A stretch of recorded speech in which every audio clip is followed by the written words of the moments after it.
Kaine's dreams encounter.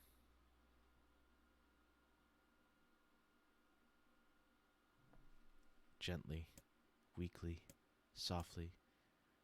The shade, sure that his tormentor was dead, turned and stomped off towards the horizon, stopping along the way to bellow one final roar.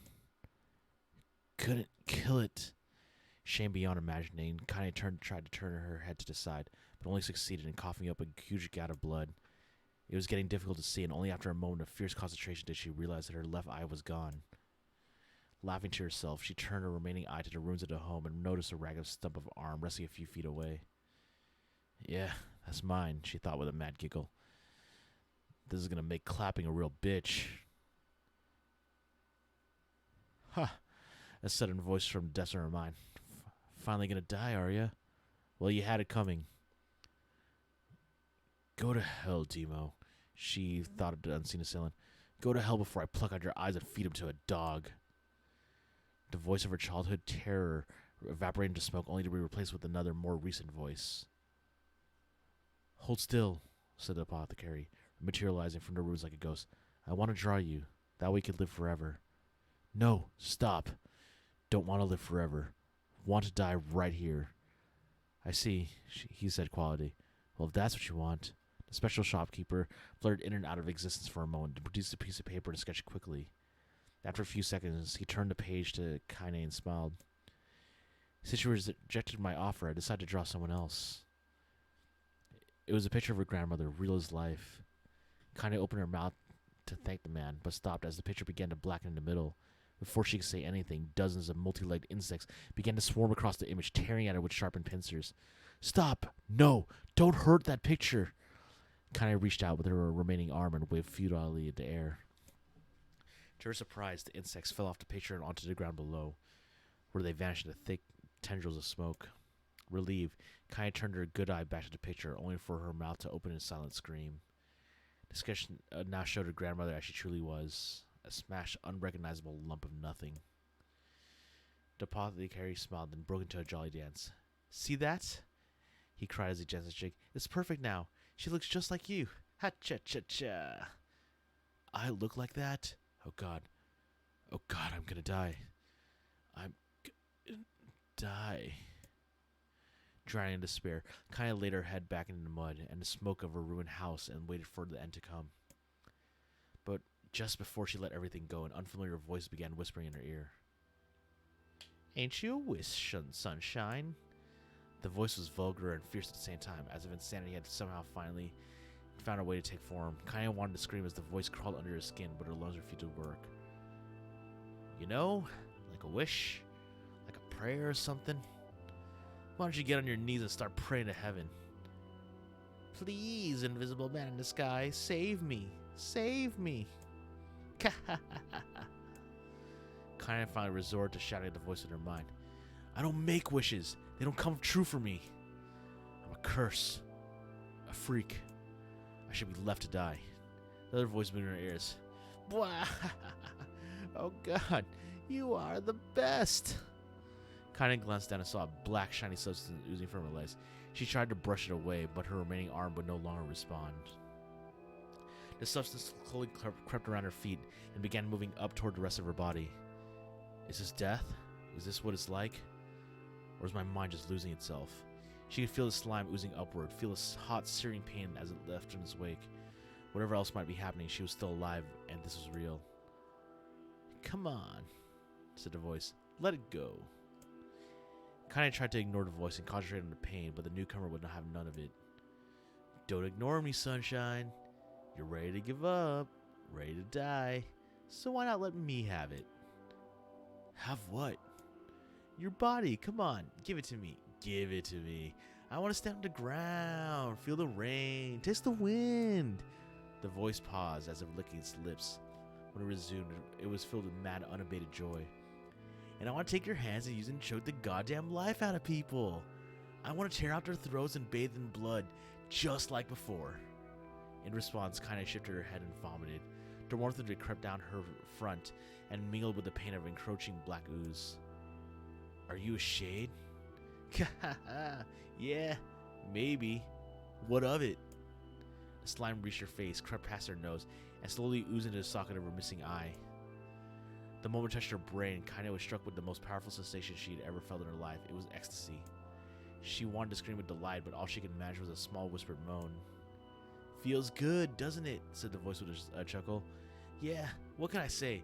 I know how to please the ladies." "Now give me that body. Come on, give me the body and I'll give you more of this feeling. It's a fair trade." A black lump began to protrude from Kaine's side. As she watched, it grew larger and thicker, as if eventually taking the form of her missing arm. "I can see better," she thought. "My eye must be growing back too." Slime reached up to envelop the rest of her face, but she managed to brush it away. "Stop," she whispered, marveling at how she'd regained her voice. "Stop." The black ooze hesitated, as if considering the request, and quickly shimmered down her body before disappearing in a thick cloud of smoke. "Ah, what the hell, Sunshine?" screamed a voice. "We had a deal. I thought you wanted to die."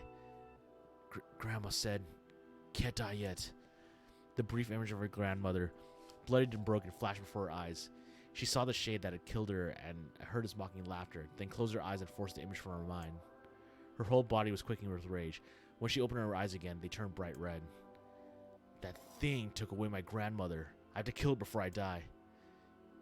Kaine glanced down and saw a mysterious pattern. The pattern of the shades burned itself into her left arm. "Well, I'll be damned," said the voice cheerfully.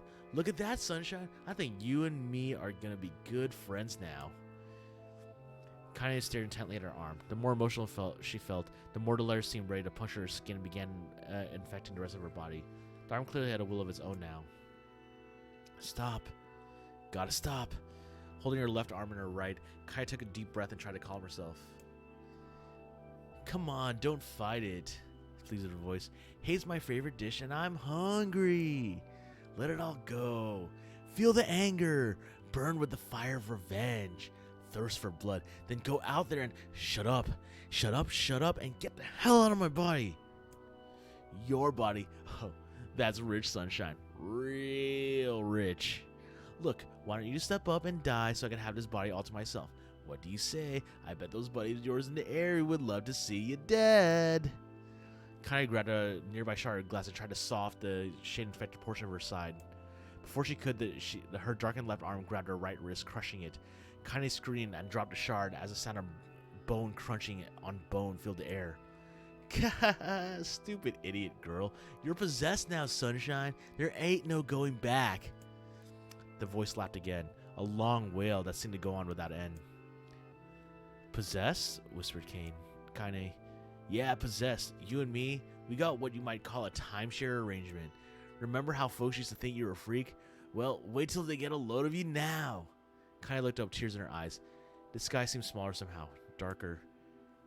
"Is this because of that shade? Is this how they see the world? So, listen," purred the voice. "I know this whole possession thing seems a bit sudden, but it ain't all that bad. There's plenty in it for you, too. I'm a very powerful creature, Sunshine, and now that power belongs to you. You got enemies? People you want to kill? I can make it happen. That little fat kid who kept picking on you, that big old shade that squashed your granny, we'll wrap them up in their own assholes. No more abuse for you, Sunshine. No more pain." "Wait," said Kaine. "You're a shade. Why would you help me kill another shade?" "Well, you think I'm some kind of racist? Some killing snob? I don't give a good goddamn who you murder, honey pants. I just want to drink from the well." Kaine considered this as she struggled to her feet, the power of the shade coursing through her.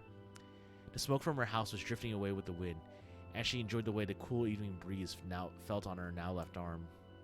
After a long pause, a voice spoke up again. "So, how about it? You and me? We could have some good times together. Look, I'll even take care of the bloody part if you don't want." "Fuck off, asshole," muttered Kaine. "I'll handle the killing." Screamed the voice. "Look at you go. Oh, Sunshine, we're going to have so much fun." "So listen, my name's Tyran, and if you ever need me, I'll be hanging out in this piece of meat you call a heart.